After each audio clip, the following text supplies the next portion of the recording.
The moment you stop reacting to life, life starts responding to you. Say that sentence out loud. Let it sit in your mouth for a beat. Before your thinking mind has a chance to tell you why that can't possibly be true, try one small noticing with me. Look at your hand. See its shape. Feel the weight of it on your lap or the subtle air moving as you shift. For most of us, this image is proof of solidity, a thing that is separate, obvious, and reliable. Now let your attention soften around that same hand. Don't change it. Just notice the sensation of seeing it. Notice the space in which the hand appears.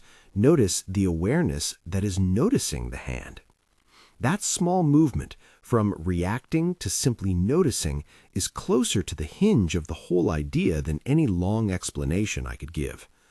The title of this video is not a clever turn of phrase.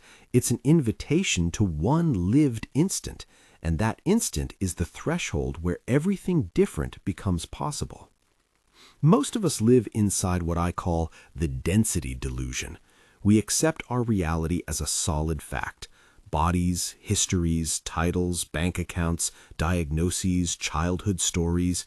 These things feel immovable because we've learned to react to them as if they define us. Someone says, "You're a failure," and we react. A bill arrives, and we react. A doctor pronounces a diagnosis, and we react. Reacting is how we take the world as a threat or a target. It keeps us small and fixed, and it teaches our physiology to behave predictably. Reactivity becomes a habit of biology. Imagine the world as a painting. If you stand inches from the canvas, you see texture and brushstrokes, lumps of paint, the solidity of pigment. That close-up is how reactivity experiences life: intense, immediate, defensive. Now step back. Notice the composition, the relationships between color and line. Everything shifts. Suddenly, what looked like isolated facts are patterns inside a greater field. The same is true of our sense of self. The density delusion keeps us pressed against the canvas, convinced the texture equals identity. I want to be clear about something important. When I talk about energy, fields, quantum metaphors, or epigenetics, I'm not trying to give you a science lesson. I'm offering lenses, ways of talking about an experience that some scientists are also describing in different language.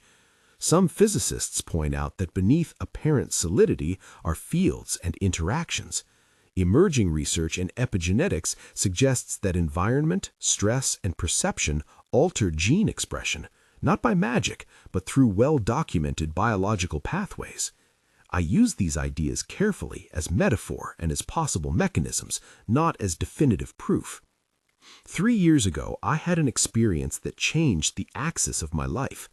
I was in a hospital room. The diagnosis was clear on paper. I had been practicing the usual forms of anxiety and reaction for months, checking results, imagining worst-case scenarios, rehearsing pain. Then, in one quiet moment, something shifted. It wasn't a planned meditation or a breath hold. It was a sudden recognition, as if a veil lifted. I saw myself as awareness, not as the set of problems displayed on a chart. Within weeks, there were measurable changes.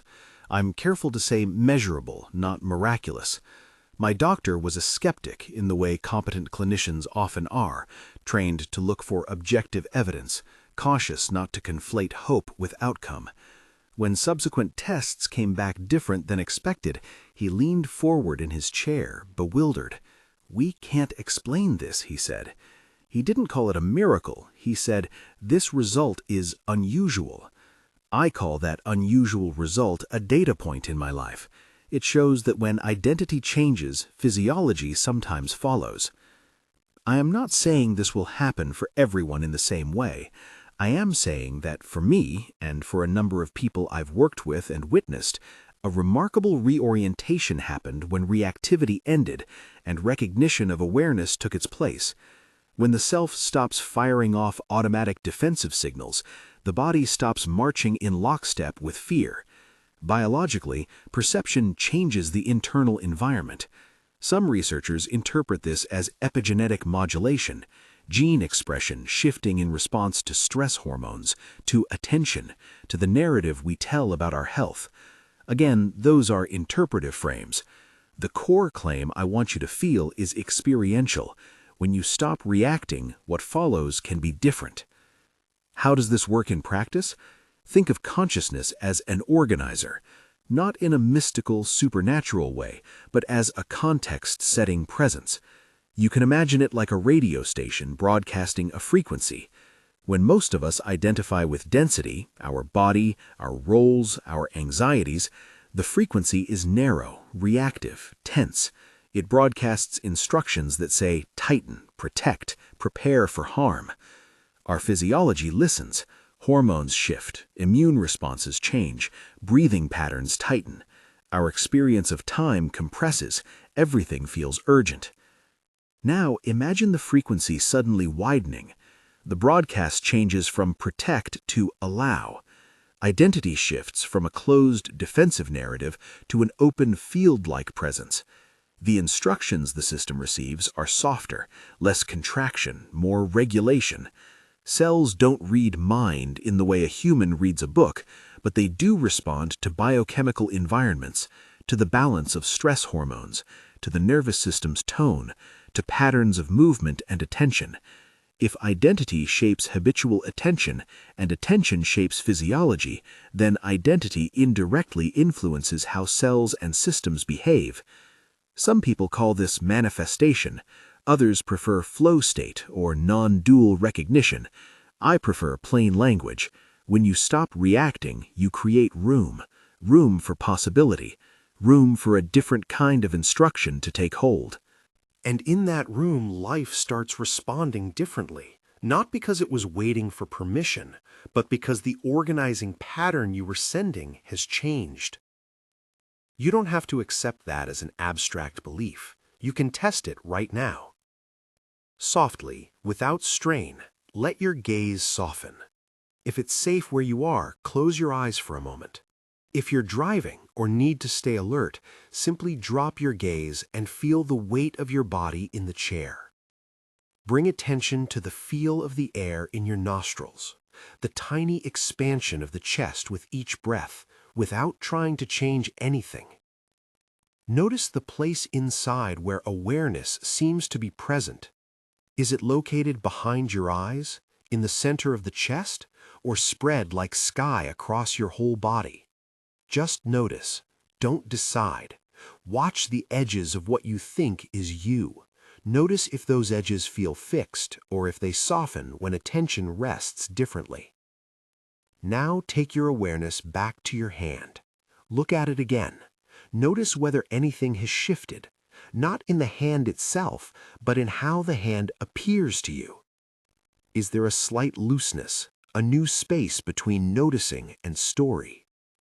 If even one small thing felt different, that's the beginning of the shift I'm talking about. It's not a final destination, it's a doorway. If you felt even a small shift, leave a one-line note in the comments. What did you notice? And follow for a short guided practice. That tiny experiment is the most important part of what I'm asking you to consider. It's low risk, immediate, and revealing. You don't have to rewire your whole life in one sitting. You only have to stop reacting, briefly, and watch what the world does. When you practice that kind of noticing repeatedly, certain patterns begin to change. The first is resistance. Resistance is the body's reflex to avoid pain or disapproval. It's a useful function when danger is real, but it's a poor manager of the richness of life. Resistance narrows perception. It makes us binary. It creates oppositions, me versus you, safe versus unsafe, possible versus impossible. When identity softens from a fixed me to an open field, resistance loses its fuel. People describe a sense of ease. Tasks that once felt heavy begin to have a different texture. The same traffic, the same deadline, the same wandering mind, but the internal tone is different. You expend less energy pushing against life and more toward meeting it. The second pattern is time. Reactivity compresses time into a relentless present of emergencies. When you stop reacting, time often expands. Decisions feel less frantic. Opportunities that you might have dismissed out of a narrow, fear-driven lens appear as possibilities. This doesn't mean outcomes suddenly fall into your lap like magic. It means your perception shifts enough to notice resources and connections you previously missed. Someone you needed to meet might show up. A phrase you needed to hear might arrive at the right moment. We often call these synchronicities. To the person who is newly open, they look like a kind of support. To someone watching from outside, they might look like coincidence. Both views can be true. Third, the inner climate of emotion changes. Fear remains a part of life. No teaching removes fear entirely. But when identity stops auto-reacting, fear often becomes an event that passes through rather than a constant background hum. People report fewer panic spikes, less rumination, clearer choices. When fear is less dominant, creativity often wakes up. Energy that was previously diverted to defense becomes available for questions like, what does my curiosity want to do? What would feel meaningful? I want to give you an example that is not mine, but that I've seen many times. A woman I know, let's call her Maya, carried a deep story of not being enough. In meetings, she read scripts in her head of how she'd fail. She avoided opportunities. Over months of practice in noticing and stepping back from reactivity, she started answering that internal story with a simple question. Is this true right now? It wasn't a denial of pain or difficulty. It was a pragmatic interrogation that created space. Slowly, people noticed a different energy around her. She began to take on projects she once skirted, not because the fear vanished, but because it had less authority. Her life didn't transform overnight, but it rearranged. Different doors opened. The people she needed arrived. This is the kind of reorganization I mean when I say life starts responding. Children give us clues about this by default. Think of the way a toddler moves through a room. Intense focus, immediate delight, massive shifts of attention from one thing to another, and then complete immersion in a new object. Their boundaries are porous. They live much more in sensation and less in narrative. Experience is raw. Then, slowly, cultural conditioning teaches solidity. Don't touch that. That's dangerous. Be careful. The density delusion accumulates. If you watch small children, you see the original template, life responding in direct proportion to open, unguarded attention. Some of the practices I'm describing are simply ways of reaccessing that template without regressing into impulsive behavior. It's not about being childlike in the sense of irresponsible. It's about recognizing the openness that predates learned reactivity. I've also worked with people who were materially successful in the usual sense, but inwardly contracted. One man, an executive with awards on his wall, described a chronic sense of threat. He did all the external rituals of security, but internally he was always preparing for loss. Over time, as he practiced noticing and ceasing to react to every perceived slight or forecasted problem, his nervous system shifted. He slept better. He made decisions with less drama. His relationships improved because he was no longer preemptively defensive. His external life didn't become easier in the sense of fewer problems. It became more malleable because he started responding to openings rather than preemptively closing them. None of these stories are universal prescriptions. They are testimonies, patterns I have witnessed as a teacher and participant. They show tendencies, not guarantees. If you're listening and thinking, this all sounds nice, but I have real constraints, bills, illness, obligations, you're right. Reactivity is functional in many survival scenarios. I'm not suggesting you abandon care or responsibility. I'm suggesting a subtle shift in where your identity is anchored, from the narrow solidity of I am this set of problems to the broader recognition that awareness is greater than the problems it observes. That shift changes the tone of decisions without negating prudence. A helpful image here is weather and sky. Weather are problems, sometimes stormy, sometimes mild.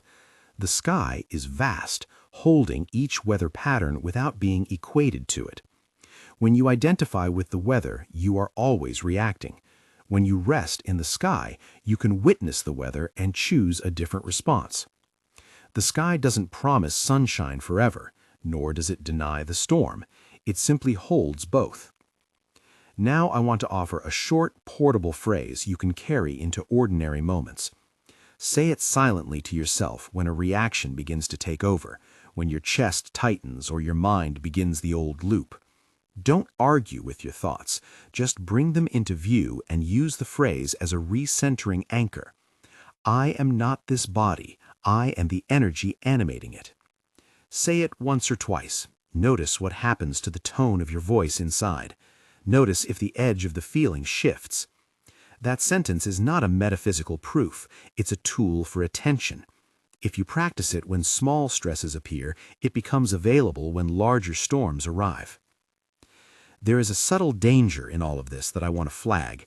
It's possible to use the language of energy and openness to spiritualize avoidance. You can sound enlightened while running from responsibility. That is not what I'm encouraging. Part of the work of stepping out of reactivity is facing what must be faced with more presence and fewer projections. When you stop reacting, you don't become passive, you become clearer. You can make choices from a place less colored by old fear. You are then capable of more effective action, not less. The shift I describe also tends to change relationships. When you're no longer reflexively defensive, your interactions are less charged. People often mirror the tone you bring. If you drop the drama has less to feed on. That's not a magic social trick. It's a relational physics. Empathetic systems attune. If you walk into a room anxious and reactive, others respond to that frequency. If you walk in with a steadier tone, others often follow. That doesn't mean you'll be liked by everyone. It means your presence will become a different kind of influence, softer, less reactive, more directive in a calm way. There's another piece that surfaces for many people who shift identity, the experience of non-locality. I'm not suggesting teleportation or anything mystical in a sensationalized sense. I'm describing how time and causality feel when your attention is less contracted. Opportunities seem to arrive earlier. Intuitions feel more reliable. You might wake with an idea that later proves relevant. You might think of someone and they call. Some interpretations use the language of quantum non-locality to suggest that information is not strictly bound to classical time. Others see it as the brain's pattern-detecting mode opening to possibilities previously filtered out. Both ways point to the same practical experience. When you stop reacting, you notice connections you once missed. At this point, you might be wondering, what about skepticism? What about the voice that says, this is wishful thinking? That voice is useful. It protects you from reckless choices. It also often speaks from a place conditioned by fear. The invitation here is not to silence skepticism, but to widen the field so you can hold both skepticism and curiosity at the same time. Curiosity and grounding can coexist. There is a common fear that letting go of reactivity means losing identity entirely. I want to dispel that quietly. Recognition of awareness does not erase personality, memory, or responsibility. It simply changes the default tone. You still have likes and dislikes. You still care about your family, your work, your health. But those cares become choices rather than compulsions. When life begins to respond differently, it's not because you became disinterested. It's because your engagement is no longer reactive. And now, before we go deeper, take that phrase again quietly. I am not this body. I am the energy animating it. Let it sit. Notice what that line does to your inner weather. If something unclenched, pay attention to that change. If nothing changed, that's fine too. Repetition and gentle notice are how this work unfolds. There is a technical-sounding way people sometimes describe what happens next. The organism's regulatory systems find a new baseline. That baseline supports different patterns of hormonal balance, immune signaling, and even gene expression tendencies. When researchers talk about epigenetics, they mean that the expression of genes, whether certain pathways are upregulated or downregulated, can be influenced by environment, behavior, and stress. Interpreted cautiously, this suggests that changes in perception and sustained shifts in nervous system tone over time can alter how your body behaves. I emphasize interpreted cautiously because science, like any map, is incomplete and evolving. What matters most is what you observe in your own life as you practice. What often follows that observational practice is a rearrangement of priorities. When the impulse to react subsides, people find more clarity about what actually matters to them. That clarity brings choices that align more closely with inner values. For some, that means healthier boundaries. For others, it means stepping into work that feels more meaningful. For many, it means better relationships because they're no longer trying to get their unmet needs filled through frantic reactivity. One scene I return to in memory is the doctor's office where my own unexpected change began. The fluorescent lights were ordinary. The paper on the exam table felt coarse. My chart had numbers and a prognosis. And in that ordinary room, a quiet recognition, a seeing of awareness itself, changed the angle of everything. The doctor, who had been following clinical protocols, later told me he had never seen that kind of test reversal in his career. He did not attribute it to belief. He recorded the result and called it unusual. I kept going. I practiced the noticing. I repeated the phrase. I didn't stop medical care. I did not stop taking advice where it was given. What changed was the way I showed up for the process. There is a practical quality to this work that sometimes surprises people. It is not ethereal. It carries a discipline. The discipline is attention. It is choosing to notice the moment when you begin to react and pausing long enough to allow the field to shift. That pause doesn't have to be long. It can be a breath. It can be a sentence repeated in the mind. It can be a softening of the gaze. Over time, those micropauses add up. They change the shape of the day. Sooner or later, most people ask, so how long until I see results? That's the wrong question, because it treats this as a production line. Better to ask, are you curious enough to test the proposition again and again? Are you willing to notice what changes when you stop reacting, not as a promise, but as an experiment? Curiosity yields more reliable outcomes than anxious striving. When life begins to respond differently, it tends to do so in small, credible ways first, a reduction of tension, a different kind of conversation, a noticing of a helpful coincidence, and then in larger shifts if practice continues. I want to pause here and set the scene for what usually comes next for people who maintain the practice. There is a stage where the initial novelty of changed tests, smoother conversations, or fewer panic spikes wears off. That is a test of integration. The work then becomes ordinary. You enact presence at the grocery store, at meetings, in traffic. You choose presence at home. It becomes less about dramatic insights and more about continuous application. The results keep accumulating quietly. But there's another layer I need to bring up because it's crucial and often overlooked. Identity shifts can provoke resistance in your social environment. Not everyone is delighted when you stop operating from predictable reactivity. Some relationships are built on the familiar patterns of drama and attachment. When you change your part, others may react with confusion, insecurity, or even anger. That's natural. It does not mean you did something wrong. It means a new balance is being negotiated. Stay compassionate, stay humble. Hold your ground in presence rather than reflexive justification. I've shared stories and metaphors, science-framed possibilities, and an invitation to try a small experiment. We've practiced softening gaze and repeating a declaration. We've touched on mechanisms that suggest why things might change when you stop reacting. The next layer is where many people find the most resistance, integrating the practice into real-world decision-making and dealing with social ripple effects. That is not merely a spiritual question. It's practical, relational, and sometimes logistical. Listen, there is a moment that arrives for most people who are serious about this path. It is a test of courage more than faith. It's the moment when the world offers an opening that asks for a different response than your old habits would have delivered. Old patterns will whisper that it's too risky, that stability requires clinging to the old identity.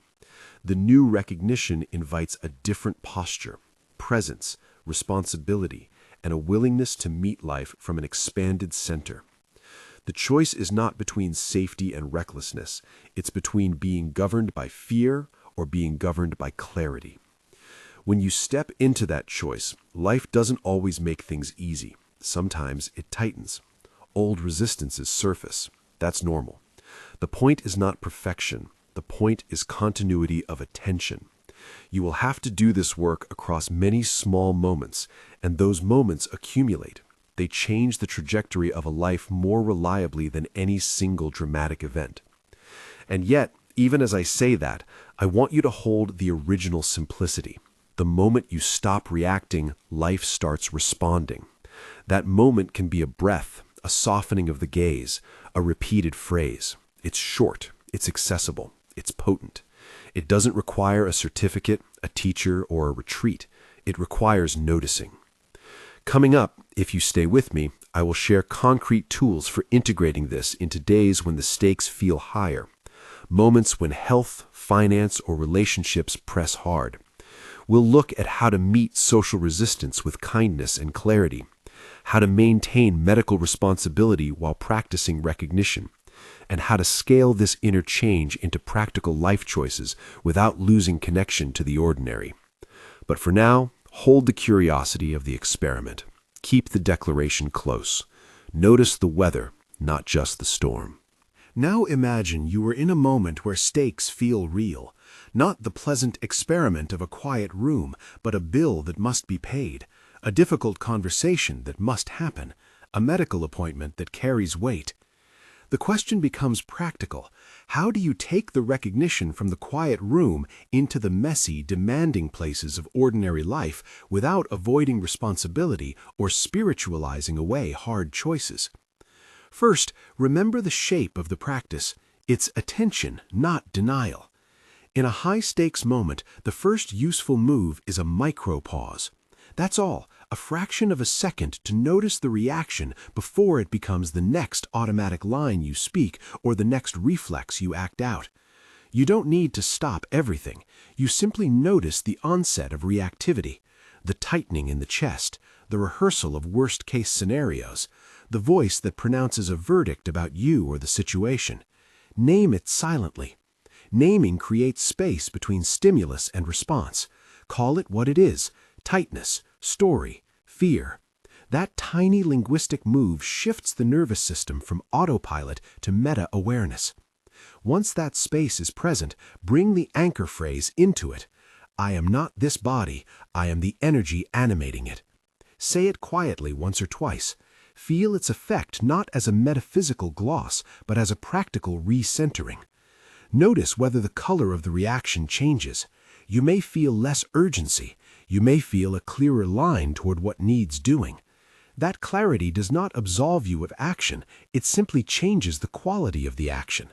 You can still pay the bill, argue the case, go to the appointment, but you're more likely to choose from a steadier place than a contracted one. Let me give you a concrete model I teach people who work under constant pressure, the 3-step micro-practice of recognition. Step 1, notice, detect reactivity. Step 2, name, label the inner weather. Step 3, re-anchor. Use a short physical or verbal cue to shift attention. The cue can be the phrase above, a softening of the eyes, pressing your palm gently to your chest, or 1-2 slow breaths with no manipulation. The point is to interrupt the loop. In high-stakes scenarios, this interruption doesn't need to be long. It needs to be accessible and reliable. Practicality includes preparation. Create anchors before trouble hits. Practice saying the declaration when the stakes are low, at 3 points in the day: morning, midday, evening. Use habit stacking. Repeat the phrase while brushing your teeth, while waiting for coffee, or as you sit in your car for a moment before entering a meeting. Over time, the micropause becomes available automatically when pressure rises. It becomes a muscle memory of presence. Another preparation involves mapping triggers. Keep a small notebook or a note in your phone for a week. Each time you feel an acute reaction, jot one word about the trigger and one word about the felt sensation. After a week, you will see patterns. Certain people, emails, or topics are regular triggers. Recognizing the pattern reduces its power. It allows you to craft pre-responses rather than reactive defenses. This is not about eliminating triggers. It's about changing the stance from which you meet them. When the social cost of your change is real, a partner, a colleague, or a family member who expects a certain version of you, tact matters. Hold your ground with kindness. You don't need to explain the metaphysics to anyone. Explain behaviors when needed.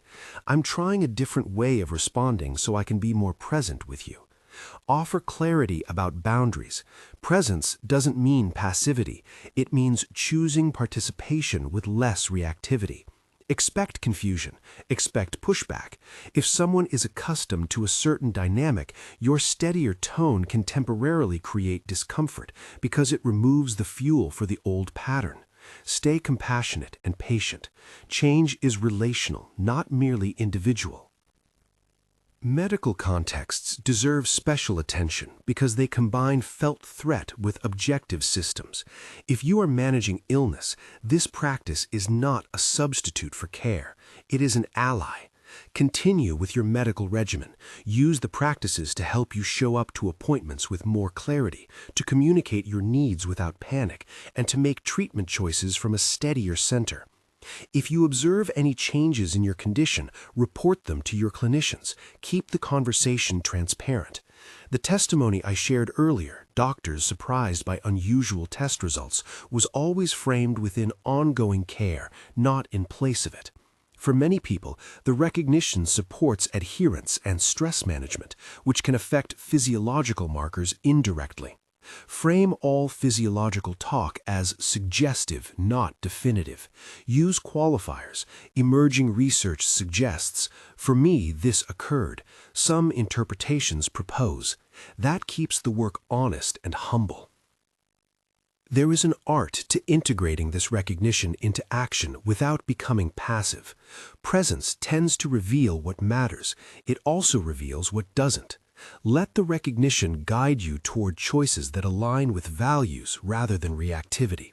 For example, if you consistently find yourself saying yes when you mean no, pause long enough to ask, what do I actually want in this moment? That question requires the micropause. Acting from presence may mean saying a less automatic no. It may mean offering a different yes. Both are more honest and efficient than reactive compliance. One of the clearest ways to measure whether life is responding differently is to track small, observable changes over time. You don't need grand gestures. Look for 3 kinds of markers: inner climate, less rumination, fewer panic spikes; relational tone, shorter, less escalatory conflicts; and pragmatic openings, conversations that lead to support, small synchronistic events. Keep a weekly journal entry that notes one development in each category. Over months, the patterns will either amplify or not. That record keeps you grounded in empirical curiosity rather than spiritual fantasy. Resilience in this practice is vital. You will have setbacks. Old stories reassert themselves, sometimes powerfully. When that happens, the right response is simple: notice, name, re-anchor. Do not scourge yourself for relapse. The process is iterative. Each recognition reduces the grip of the story. Over time, the frequency and intensity of reactivity diminish.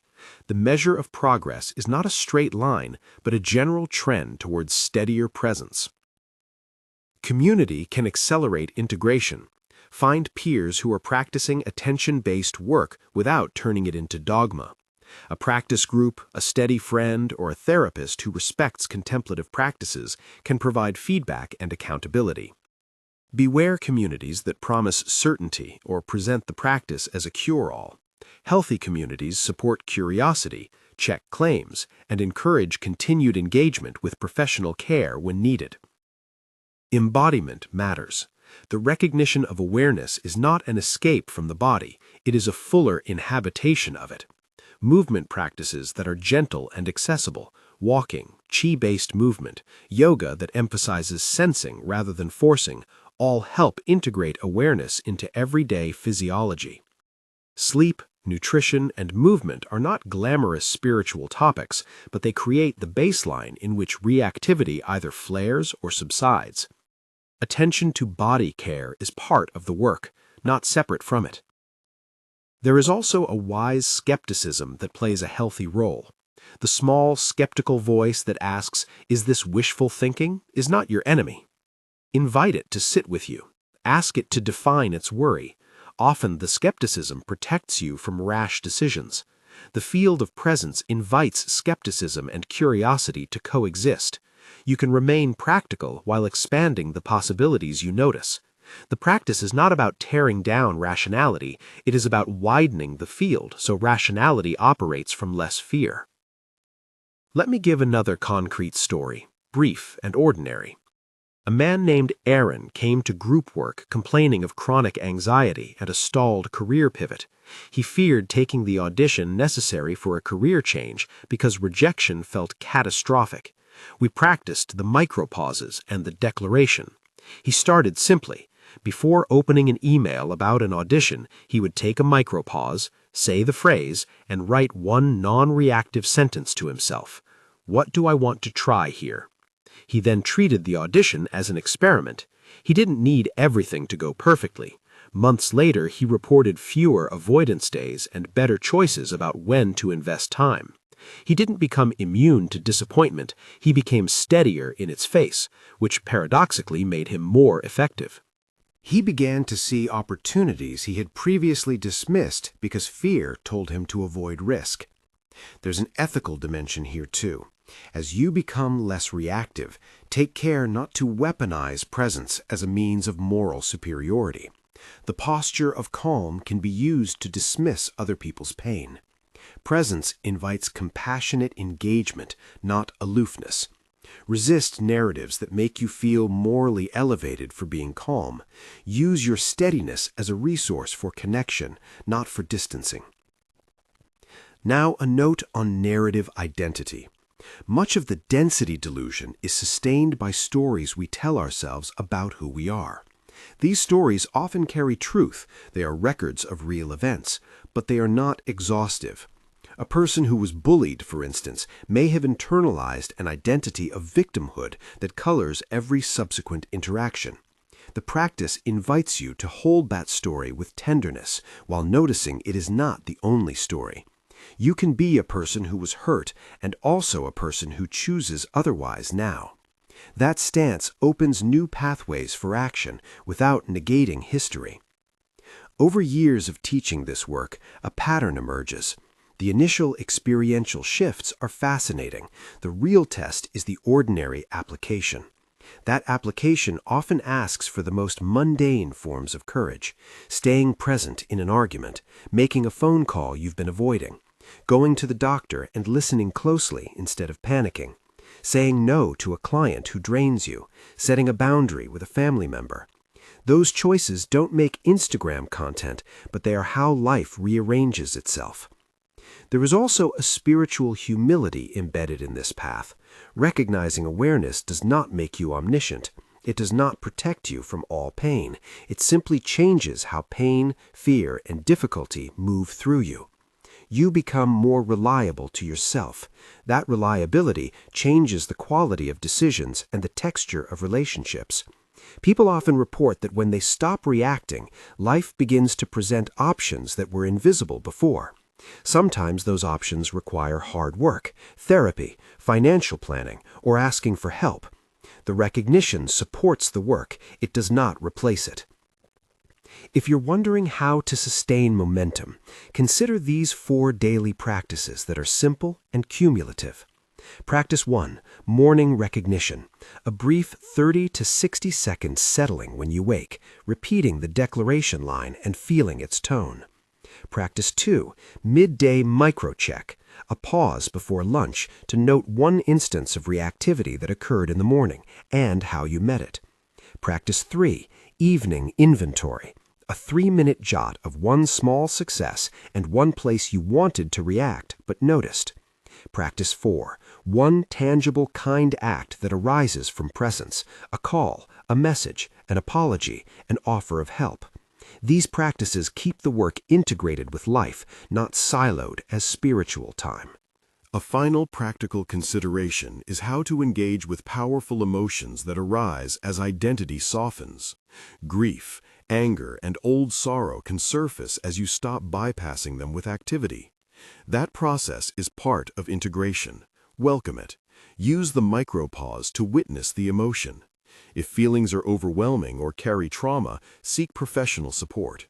Presence and recognition are deeply helpful, but they are not a substitute for trauma-informed therapy when needed. Combining contemplative practice with therapeutic work often yields powerful, safe change. Let's return to the simple thresholds. In the middle of ordinary stress, you can enact powerful shifts with modest means. Notice, name, repeat the anchor phrase, act with clarity. Over time, these micro-movements accumulate and change the whole ecology of your life. You will not always feel spectacular about it. Much of real change is steady, boring, and small. That is the good news. You don't need spectacular experiences to change how life responds. I want to close with a few reassurances and a restatement of practical encouragement. First, it's not about being perfect. Perfection is a reactivity in disguise. Second, it's not about becoming someone else. You become more of who you are, more present, more capable, more honest. Third, curiosity is your best ally. Treat this as an experiment with yourself, not an ideology that must be defended. Fourth, keep medical care and professional advice in the loop when it matters. Use this recognition to be a better patient, a clearer partner, and a more responsible decision-maker. And finally, the title I began with is not a slogan. It points to a real, lived hinge. The moment you stop reacting to life, life starts responding to you. That moment is rarely dramatic. It is usually small, a breath, a softening of the gaze, a remembered phrase. But repeated, those moments change the direction of a life. They don't promise a trouble-free existence. They do promise that your energy will be different, your responsiveness will be less driven by fear, and your capacity to notice possibilities will be greater. If this resonated, subscribe or join the mailing list for a short guided recording that will help you return to this recognition, and share in the comments one small thing you noticed when you tried the experiment. Keep testing, keep noticing. The world will reply, often slowly, sometimes surprisingly, to the field you are willing to hold.